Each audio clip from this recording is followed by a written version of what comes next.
Alright, Lantis, so today we got some pretty exciting news regarding our next set of resurrectable characters because Can't Feel Your Own World Kachi, Senoske, and also Shuni are getting their resurrections in the middle of the month for the month of June. Hopefully, this does mean we get a second batch at the end of the month. Lately, that had been the pattern, where if we get a 1000-year Blood War or Can't Feel Your Own World resurrection batch in the middle of the month, it guaranteed us a second batch at the end of the month. However, last month, unfortunately, that didn't happen. So going into the month of June, we can't say for certain, but swimsuit characters should be getting resurrected since swimsuit season is coming up. So I would like to hope that is going to be happening at the end of the month. Either way, though, we have some pretty good characters coming our way here with these 3 resurrectable units. But if you do own these characters, that means 225 extra orbs this month, and hopefully, potentially, some good soul traits. Let's check it out. So first up, we have Senoske, a character that you might not be too familiar with. If you've read the novels, you know who this character is. It's Aaroniero older brother. Now, unfortunately, something that we kind of saw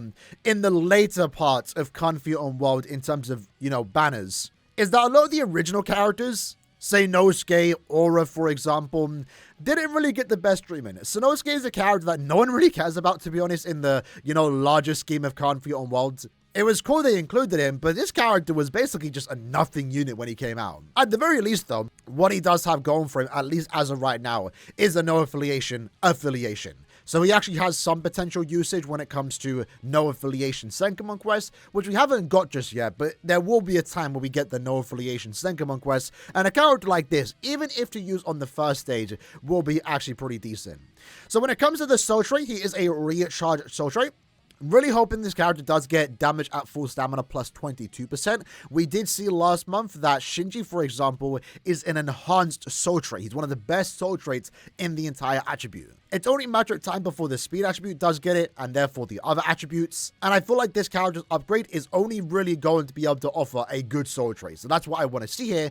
And it would also make sense for this character since he does have a heal and also barrier. So he kind of wants to stay at full stamina. In terms of skills, again, I kind of forget how many skills this character is going to get. So we're going to use this character as a basis for the other characters in terms of, theorizing what skills they can get, how many skills they can pick up. But he has Berserker, Bruiser, Devastation, Frenzy, Guard Break, Havoc, Medic, and also Sprinter +1.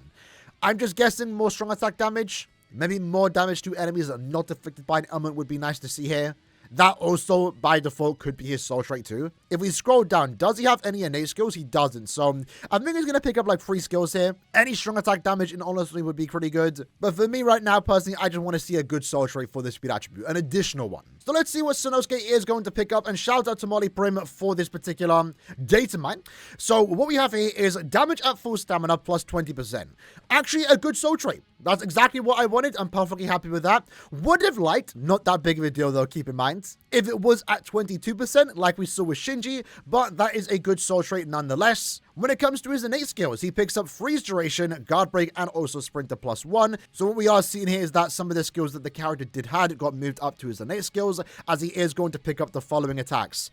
So we have damage at full stamina plus 20%, more damage at full stamina plus 30%, his strong attack damage went up to 70%, and he also kept the Frenzy 1. I mean, that's kind of fine as is, because if we do actually go back and forth here, what is the damage numbers that we're looking at here? So originally, he only had a 40% Berserker, so he picked up a lot of extra damage. In a way, he essentially got an additional 100% Berserker, because originally, he had 40%, right? So that went up by 30%. Then he got an extra 20 here, so that's 50.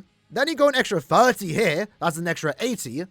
And then also the extra 20% more damage at full stamina.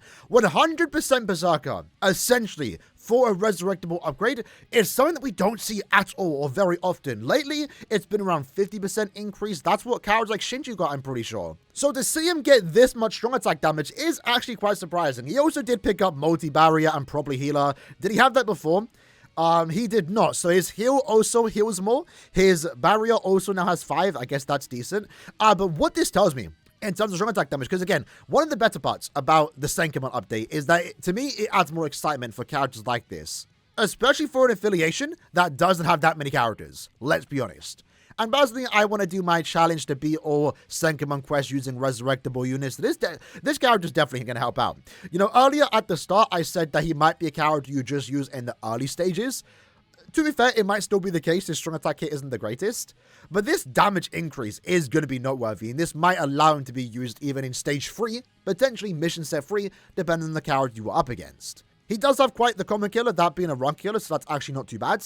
So I'm actually quite impressed with this character's resurrection. He became a good soul trait. For me personally, I do need an additional character like this that is max transcended. I do have him 5 out of 5, so if I work on his 6th slot, that's pretty much my speed link set for the time being. So definitely happy about the link. And as for the character, it's quite a notable upgrade compared to past resurrections. I'm actually quite impressed. And maybe it sets a high standard for the upcoming characters, Shuni and Kachi, who should be the more important ones and the more hype ones, because it's Shuni and Kachi compared to Senoske Yamada. But yeah, honestly, not off to a bad start. So next up, we have Shuni.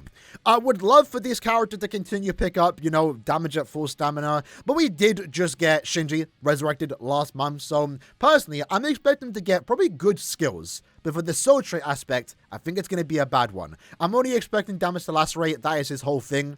He already has it built into the character's kit at 40%. So I feel like this will be one of the characters that get damage to lacerate as a soul trait, but to balance out, he's going to pick up equally as good skills. Hopefully similar to Senoske, where he gets an additional 100%, Berserker. That'll be really good to see. In all honesty, though, if this character wants to get a solid upgrade, I would like to see an increased status dimension chance, since he is all about inflicting lacerate and doing damage to lacerated enemies. And if we can get an SP boost, that will also be great to see. We haven't seen the spiritual pressure boost return since round 14 Rukia, I'm pretty sure. It's been a while, and I don't believe we've seen a Kanfi on world unit thus far get a spiritual pressure boost. So maybe this would be a good character to have it on. I actually really do like this Shuni. So going into Shuni, let's see what he does actually pick up. So he actually did get damage to lacerate, but it is higher. It's 2% higher. 2% higher. To be fair, nowadays new characters, if they do have a soul trait like this, get 30%. So it's not quite high enough, in my opinion. But again, that's what I was expecting, right? We just got Shinji last month. I was not expecting another, solid soul trait. That's fine, though, because if we scroll down, what are we looking at here? We do see the return of the spiritual pressure boost. Unfortunately, again, for resurrectable units, it's at 50%. I really feel like it should be 80. No reason for it not to be. His strong attack damage, though, did go up by 30%. And he also did get an increased status dimension chance against no affiliation enemies. So that's kind of interesting. I think I might be wrong. It's been a while. I do forget things when it comes to resurrectable units. But that might be one of, if not the few characters that resurrect where their increased status dimension chance is to their killer. Lately, it's just to an attribute. Both are good. Both have their benefits. And I feel like this is one of the few times that we've gotten a character like this that has an increased status dimension chance not tied to an affiliation and also killer. Lately, it's just been, technique, no affiliation instead of no affiliations. That's actually pretty cool. And to have that alongside the spiritual pressure boost is also nice, in all honesty. And what other skills does this character lack? So we also picked up guard break, so that's new for him, because I don't believe he had it as a innate ability. He didn't. So he did pick up guard break. That's also, in a way, technically more damage. The fire duration is also technically new, so I guess that's nice. And he also does do now 20% more damage to the lacerated enemies. And he also got 30% more strong attack damage. So these resurrections have been pretty good. This is definitely a step up compared to past Conflict resurrections. I'm liking it thus far. We're kind of 2 for 2 on good upgrades in general. Well, 1 for 2 in terms of good soul traits. Damage to lacerate as a soul trait isn't that good, but it is an enhanced one, so I guess it's somewhat special. But again, like I said, it's fine because we literally just got Shinji last month. But this again is another character now you can take into the Senkumon content. In a way, probably not. But you can I might have to try it. Wait, nah, we're going to miss out on meeting no affiliation. Because that's happening today. Unironically, this might have not been the worst character to bring into melee no affiliation. I might have to try it in the future, because the increased status of a chance, he only has Frenzy 1, so it's not crazy, but it does lacerate. If you have good Nad units, you can maybe make it work. I might have to try and make it work in the future. We'll see how it goes. He'll definitely clear all 5 waves. Maybe get into action level 1 and 2, but probably not all 4. But yeah, overall, another solid upgrade. Potentially leaving best for last. I don't know. This is Kachi. So this character got a lot of hate on release. Understandably so. He was one of the first ever Linksop farmers. The first in the technique attribute. And the unfortunate thing about this character, at least on release, was that the main way to farm Linksop potions was in co-op. And normal attack damage characters like this in co-op were terrible.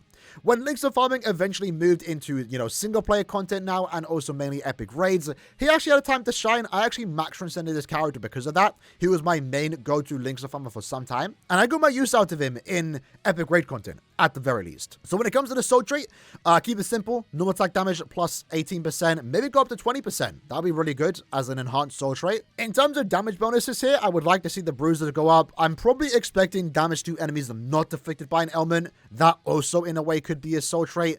Wouldn't be that good. I would rather normal attack damage. He's a simple character. I'm really not sure what else he could pick up. Just more normal attack damage really. Maybe weaken defense. Follow-up would be nice. Long reach would be nice. Adrenaline. I mean, to be fair, a lot of new characters don't even get those skills. Adrenaline, for those that don't know, it increases your normal attack damage speeds. It actually is a really good skill. We just don't see it all too much. And I highly doubt a resurrectable character would bring it back. Alright then, Kachi, don't disappoint. Let's see what you are guessing. So, soul trait is damage taken and also 18% normal attack damage. Not enhanced, but still a good soul trait nonetheless. Can't go wrong with that. He actually does pick up long range. That's going to be pretty good. His normal attack damage went up to 80%. And flurry too? What? No. Did he have guard break before? He didn't. Oh my god. There is no way I'm reading this. Flurry 2. And 100% Berserker. This is higher than Guild Quest units. Like, outside of Guild Quest, Kenpachi, the Kenpachi, has a higher damage output than a 2025 unit outside of Guild Quest. Insane. Even inside of Guild Quest. That's also really good. Wow. Unfortunately, the ranged Aranka Guild Quest doesn't need it that much, but, I mean, yeah, this is good. This is great. Damn. A Tokinada couldn't get this, unfortunately. And he also got plus 8 Links potions, by the way. This is insane. Absolutely insane. He also got more strong attack damage and special move damage, which is also kind of funny. Berserker stayed the same. They also stayed the same. Never mind. Forget what I said. Unfortunately, they didn't remove his paralysis duration. That's what he had before. He doesn't need paralysis. He got freeze for guild quests. But damn, man, Flurry 2 and 100% normal attack damage for a resurrectable unit is absolutely insane. Like, if we got this in a 2025 unit, because all we've been asking for when it comes to Guild Quest units is just give us Flurry 2 outside of Guild Quests. Frenzy 3 in Guild Quest, I think is fine. The characters are good enough as is. But I really believe normal attack damage characters should just have Flurry plus 2 anywhere. And they're giving it to a resurrectable unit. Maybe, to be fair, this is going to open up the doors for Flurry 3 in Guild Quest to everywhere else. But this, in all honesty, surprisingly, I did not expect this resurrection batch to be this good. But it's absolutely crazy. We have 3 really good resurrectable characters. Kenpachi worked very well. You know, even if we might not use this character all that much, this very well might be the best resurrection in Brave Souls history. Because at least compared to other normal attack damage characters, his damage output is higher than theirs outside of Guild Quest. Even in Guild Quest, it might be decently comparable. Probably not because he's lacking the killer effect and killer plus and, you know, the usual stuff, right? But that is absolutely insane for a character that got a lot of hate. I was there. I was hating on this unit. Rightfully so. We were allowed to. The character was designed to be used in content that he just wasn't built for. He aged better over time, and now he's aging the best with this resurrection. And, you know, maybe it makes sense. This is Shikai Kenpachi. This is a resurrection for a character that deserves this. Someone at Caleb right now has a thing for Kenpachi, and I'm here for it. 9th Andy Kenny going absolutely crazy with this, you know, his kitten skills. And then now we have a Confio World Kenpachi, which is, in a way, again, I keep saying it, it's almost like a modern day unit. And a good soul trait. So, this might be one of the better resurrection batches to date. Came out of nowhere in a way. Like, we knew this was going to eventually happen. Never expected it to be this good, though. Shunsui, decent soul trait.